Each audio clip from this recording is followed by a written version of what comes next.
Hello there, it's Fred's voice.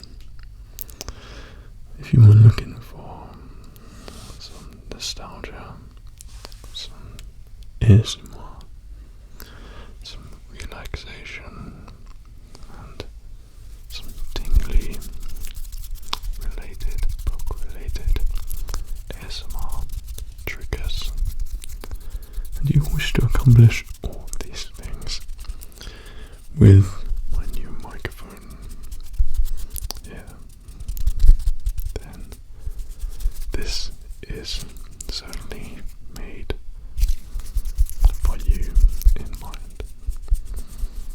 And to narrow it down even further, if you like Star Wars, as you probably know, I myself am probably like you, and you like things nerdy and ASMR-y, then this, my friend, is for you.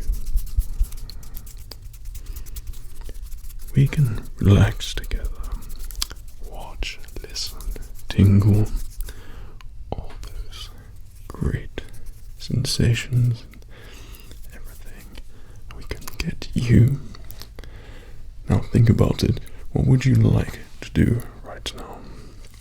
Would you like to fall asleep? Would you like to relax? Would you like a little bit of light entertainment but relaxing at the same time?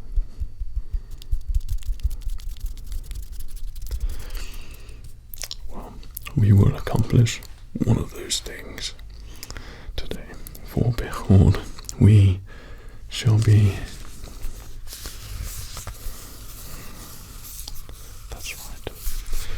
We shall be hitting the nostalgia button today, and you can kind of call this nostalgic because it's Star Wars, so that's nostalgic, but I thought it would be fun to relax to and go through the Star Wars Last Jedi visual dictionary together. See if we can pick out some cool things and really get in depth with this somewhat unique film, and see if we can find things to hopefully improve certain aspects and elements in there. But this book is filled with interesting things which any Star Wars fan, no matter what you like, it contains some really cool designs and characters which go into a bit more depth about their backstory and what they're in there for.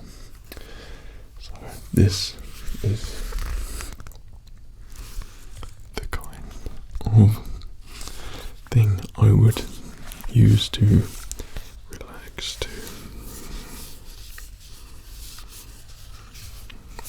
I like the combination of relaxing and just going through some nerdy things.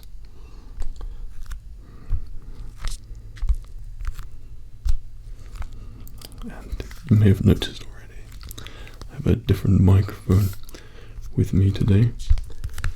And this microphone I got purely for creating something like this. So you can have more of a in my body experience with the sound of my voice and the sounds which I am using at the time for your ASMR enjoyment, to really sort of home in on some certain tingles which you might experience with videos like this. Well, the microphones are a bad set, so they're great for ear to ear and separating the sounds, but I wanted something which encompasses sort of different sound and to make it tingly as possible. So let us go through this together and discover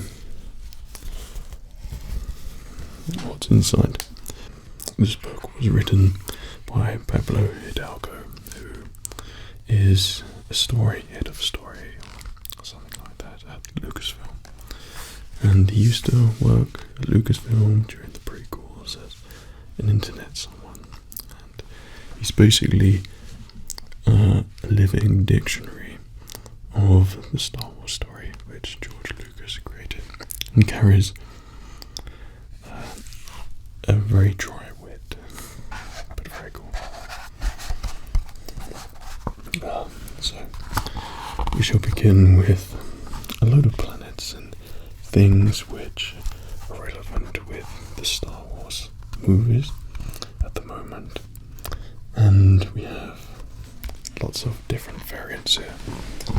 So the planets which stand out is Kashyyyk, the Wookiee planet, Lothal, where Ezra Bridger from Rebels came from, Mandalore, where the Warriors of Mandalore and Dartmoor took over for a little bit, to Jeddah from Rogue One. We have Coruscant here, and the core, very important, the core, and of course Starkiller Base destroying the other planets as well.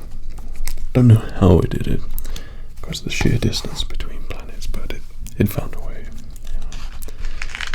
That's what the New Order does. It doesn't need a reason, it just does it. Okay, straight on to the Resistance fleet. Now what's interesting about this is that this chap here, I think this is the actual son of Mark Hamill. I'm not sure, but I think he is definitely in this book somewhere. So we have some Resistance crew members, and then we have the starship of the Radiss, which is a Mon Calamari starship, very reminiscent of the ones in Return of the Jedi, just larger, as that's what these new films do. They just get bigger and larger, and that's how they get more imposing and better, because of visual effects probably. But the Radiss is very aptly named because of Rogue One, Admiral Radiss sacrificing himself, and I loved that guy in Rogue One. I thought he was so awesome. He was a great Admiral Akbar. We have some really cool ships here, and something I love about Star Wars is always the ship designs, which Doug Chang designed a lot of. My favourite Star Wars ship which was designed, I think I fell in love with the Naboo Starfighter. That very sleek and yellow and silver starship, it just was so different, but just fit in to Star Wars somehow, and I just thought that was out of brilliance, because everything's usually elongated and gritty and angular, but this was smooth and sleek, and there's just elements of that. That's probably why I love the Phantom Menace, because I see it from a visual and design perspective, and there's a lot of things in there which I enjoy. So we have characters which you may not be familiar with, like Captain Idrosan Gowett. He sports a very neat white hair style there. This chap, these people who are aboard the Radiss, no doubt. But of course, Admiral Akbar, and he is a personal favourite of mine, but wasn't dealt with in a way which I thought was satisfactory or meaningful for the character. In The Last Jedi, he was dispatched in a very quick and meaningless way, and it's moments like that which I feel like was a missed opportunity for a beloved character, but that's what they did. That's how much they care about Admiral Akbar. To me, he's a hero. It does rap. So we have Finn in his zombie outfit, all the water's pouring out of him, and his costumes.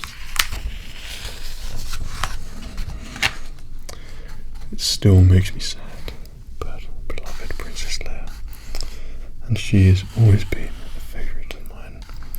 And off camera also, she just had this charm, wit, and I loved watching her interviews. She was just funny and blunt.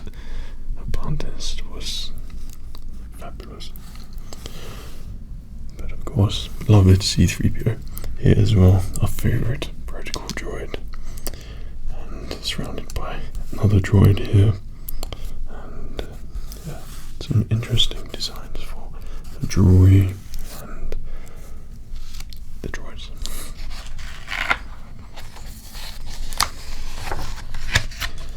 So something I liked was Poe Dameron's X-Wings designs. There's two ways I'd like to look at this. Like, they could have came up with a ship design which became iconic like the X-Wing, but they just altered it slightly and upgraded it a little bit and came out with Poe Dameron's style X-Wing. I think it works really great still with the colour scheme as well. Him involved in some action and then talking to Holder, that confusing character who doesn't reveal any of her plans until the last minute, until things go wrong, and then hyperspaces herself into the First Order. The thing I love most about the magazines and things and books which I used to collect when I was younger, Star Wars books, was all the droids, and I still remember C-3PO, a book, a droid book, and it sort of, I don't know why, it just like spoke to me, and it was when he didn't have his coverings on. I remember that's when I watched the original trilogy, and it was very somewhat disturbing seeing him without his coverings for some reason. As a child, things like that just made me feel weird, but it became embedded in my brain, and I just loved droids and the battle droids and everything. So I loved all the R2 units, and I thought BB-8 was an interesting choice for a droid. I love him, but at the same time I feel like they should have focused more on R2-D2, the astromech droids. But I understand they wanted something new, and BB-8 is great. I do like his character, but I can imagine he sells a lot of toys. But things like this, I didn't quite understand. I mean, what purpose does PZ4CO have? I don't know. You can't beat a classic Gonk droid. So, Paige Tico, actually knew her name without reading it, I don't know why, but she was the lady who sacrificed herself at the start to blow up the supremacy at the start of the film. Very heroic action, and I really loved the design of the bombs, how they sort of cascaded down and released their load. Now I assume they were just like gravity bombs, hence why they go down. Interesting. Then we go to other resistance fighters, and this guy who we've seen a couple of times. I think he was in The Force Awakens, and he's like, no damage. So they look all resistance-y with Yaelings. General Hux, and I kind of liked him in The Last Jedi, but I feel like he needed a bit more of a crazy motive, because of essentially he is a bad guy. But I thought the moments where he thought it about dispatching Kylo Ren just before he woke up from consciousness, I really loved that. When he's on the bridge and then he repeats what Kylo Ren says when he wants to fire upon the freedom fighters, that was good as well. Just moments like that where they used his character well. But we're heading to the First Order. suppose you say dark side now, but it's not the Sith anymore. But I really loved how they went with this over-the-shoulder cape for Kylo Ren, and I know they wanted to introduce him as more of a character and take away his mask and humanize him more, but that look there, where he's standing there with the cape over both of his shoulders and it's flowing down and he's got his helmet on, I thought that looked great. I wanted to see more of that, and then maybe see him force choke someone or something like that. You're probably thinking, Fred, what's wrong with you? But these are just my Star Wars fantasies of Kylo Ren going around and acting like a Sith rather than not acting like a Sith. Now, something I did love was a lot of the First Order. Now, this chap, Captain Kennedy, I wonder if that is homage to Kathleen Kennedy, the Lucasfilm, head of Lucasfilm. And I think at the moment she's a bit like Marmite, you either love her or hate her. And I watched so many videos on YouTube about what they think of Kathleen Kennedy and Disney Star Wars. But I think they got some things right, like this chap, and the start and how the First Order fleet works on board the bridge. I really like the sequence, and this chap playing Captain Kennedy. I thought he was great casting, and that's the kind of person I wanted to see. Someone who looks like they belong and act like they're in the First Order. We have the finalizer here. I think this is the Supremacy. Could be wrong. Maybe. I'm not sure. But they have the ships here. TIE fighters and the pilots.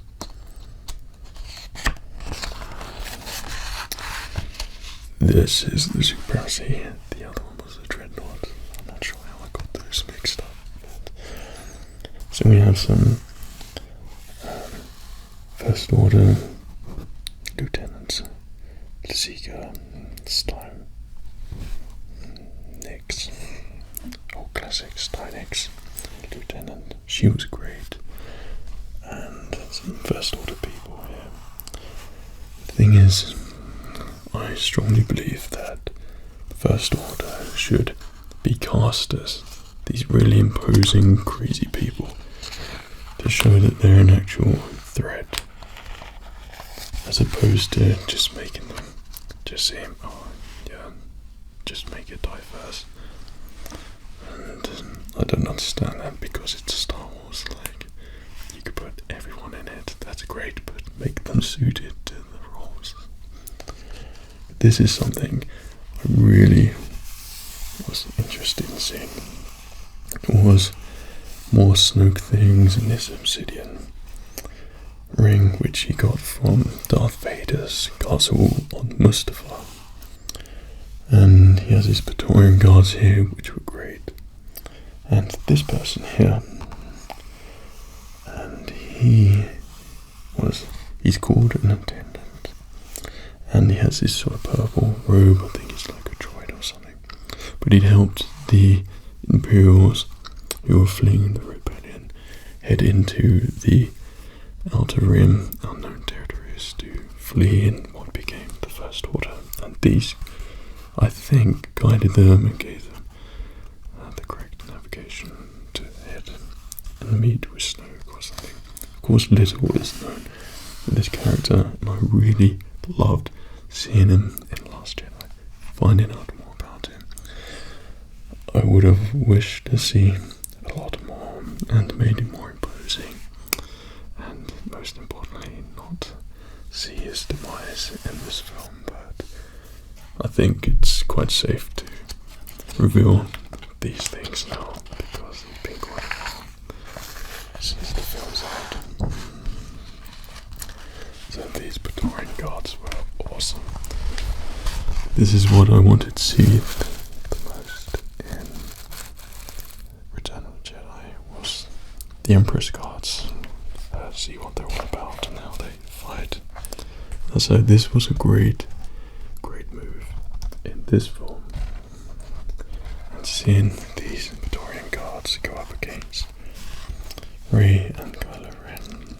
But I thought it would end differently with them sort of creating something new as opposed to Kylo turning back into mad Kylo Ren and Rey becoming someone who still hasn't been trained. We've just moved on in fear of Fred going a little bit too into it.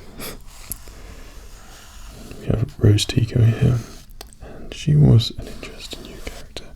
I liked her, but I don't think her story had much point. But still, I thought she was pretty cool. But did she need to be in the film? I don't know. Vice Admiral Holdo. No, I thought she would take over the Resistance, and Admiral Akbar should have sacrificed himself to save the new rebellion. But Holdo did that heroic act, which led to that awesome scene with the Radis blasting its way into hyperspace, destroying the Supremacy and the First Order fleet. Now, I think this Sergeant Durham Boyce, he's a bridge guard. Now, I think he was Mark Hamill's son, and he played the Resistance fighter guard person here. Then we have Commander Darcy or something, but she was pretty cool. I liked her. Now, the Temple Island, I really don't know what to think about Arc 2. It certainly didn't have that real magical feeling which Dagobah had for me. It was more of like a wildlife nature documentary feel about it. But it had some great bits in it. I liked the tree.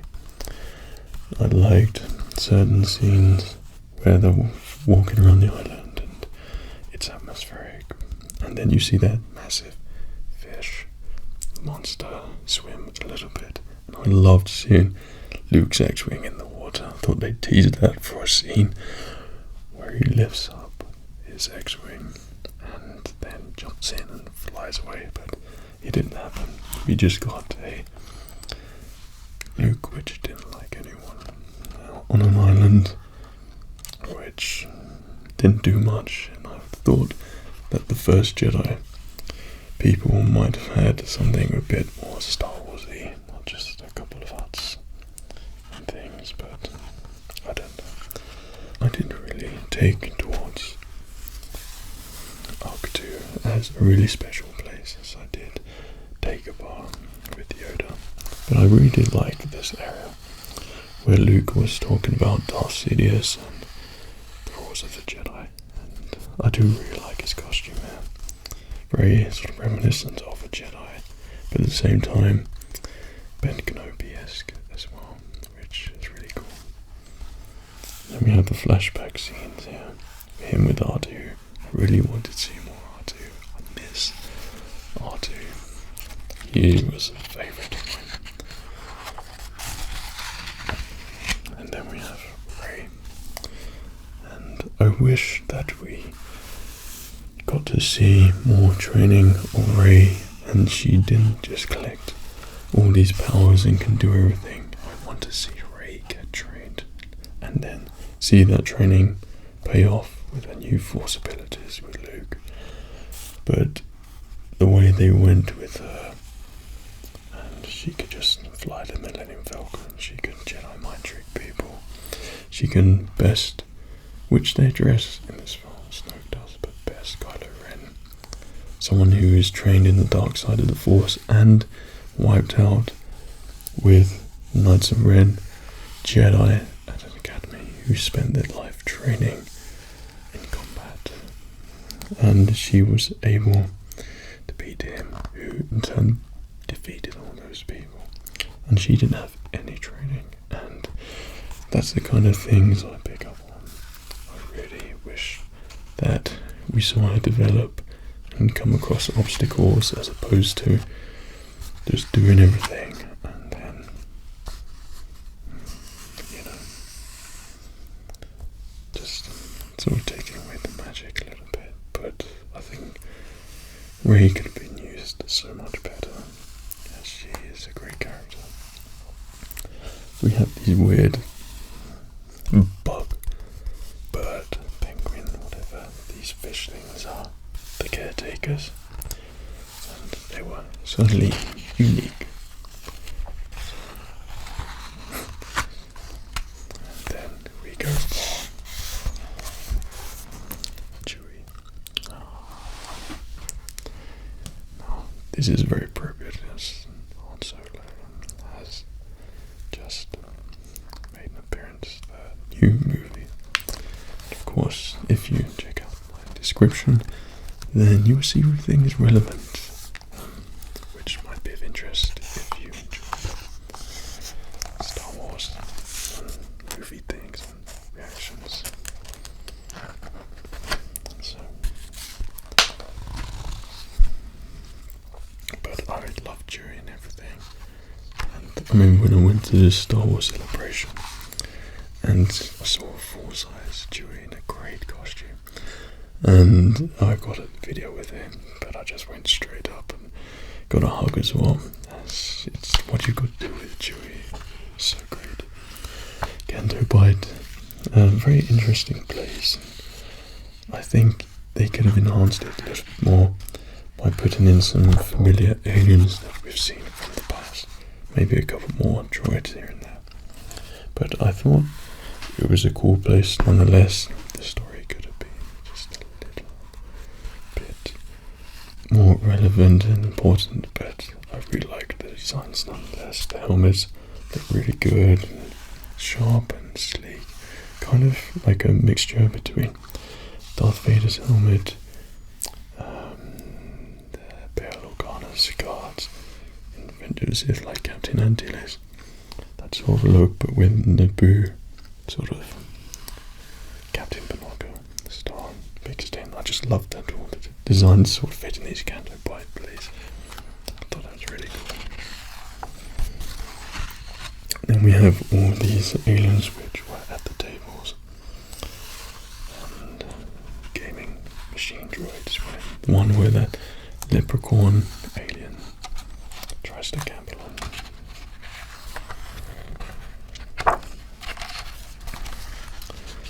And I actually thought we were going to get more of this character, the guy that was meant to visit, and we didn't get him, but he looked really cool nonetheless. But we have some strange aliens here, Horseface and Abby Guy, and strange neck person, and the ball woman, the piercing guy, all sorts.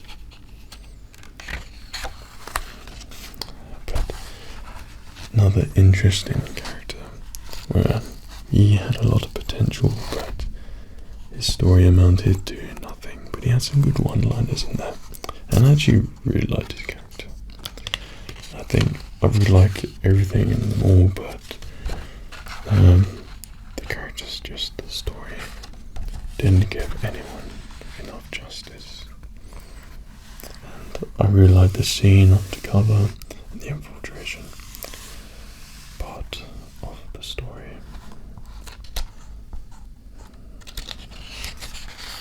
And then we finally got to the duel with Captain Phasma, and I actually really liked that scene where she's looking at Finn and you can see just a little bit of her eye, and she says you'll always be scum, and Finn comes back with a rebel scum and looking pretty cool. So the Executioner Trooper, and these were interesting designs here with the sort of Star Wars axe. Then we have the Crate Fighters. I suppose they're freedom fighters, almost in the vault text down there. Well, Crate was a cool island, it was a planet, And it was good seeing like a mining facility. Always got mining facilities in Expanded Universe and old Star Wars games of old, like Jedi Knight, Jedi Outcast. I love that game. And those sort of planets. I really loved the Gritter Walker. Thought that was a really cool take on the classic AT-AT with upgraded elements and little bits here where I assume that if a rebel was to go around and with a tow cable and knock it down, it has these bits on the legs which sort of snap and break the cable. Well, in my head, that's what they do. And then the smaller AT-ATs up top.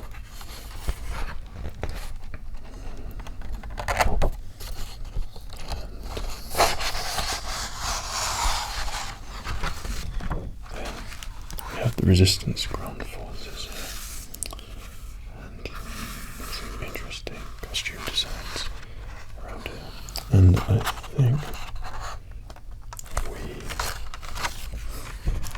we have it. That's this index. So that's the visual dictionary for The Last Jedi, and just going through books and flipping the pages and just looking at the signs and the pictures. It's something which, for me, is something that's very relaxing to just listen to and get that nostalgic hit from it. So I hope that you are feeling relaxed and enjoyed going through the book and picking out the designs. And as you could probably tell, that I get just a bit into it, and it means a lot to me, as I'm sure it does you. And Star Wars The Last Jedi was not what I expected, but I hope that it gets a little bit better. But the visual dictionary still looks great, characters and designs. So I hope that you are feeling the sensation which you wanted to feel at the start of this video, that you've got all your nerdy tingles for the week or for the day, whatever, and you're nice and relaxed but equally informed about some Last Jedi things, Star Wars things, as you now know what it's like to live in my brain, quite literally in the thoughts which circulate my brain on a daily, hourly, minute basis.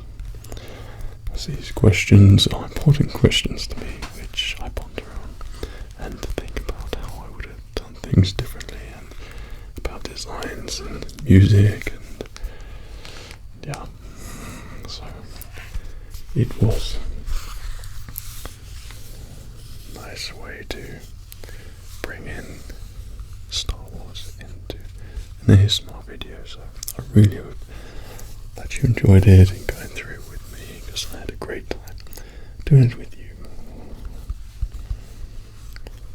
So I hope you feel good, relaxed. If you enjoyed it, then be sure, or feel free, no pressure, to subscribe and like, share, all those great things, and let the nostalgic tingles guide their way to someone else, so we can spread the word of Star Wars and the importance of it. Unless you're not a Star Wars fan, then we spread the word of ASMR. Unless you're not an ASMR fan, then we spread the word of FredsVoice. Unless you're not a FredsVoice fan, then have a great day. So, I hope you're doing well. Sleep well, tingle. I'll be seeing you again in my next video. Cheerio.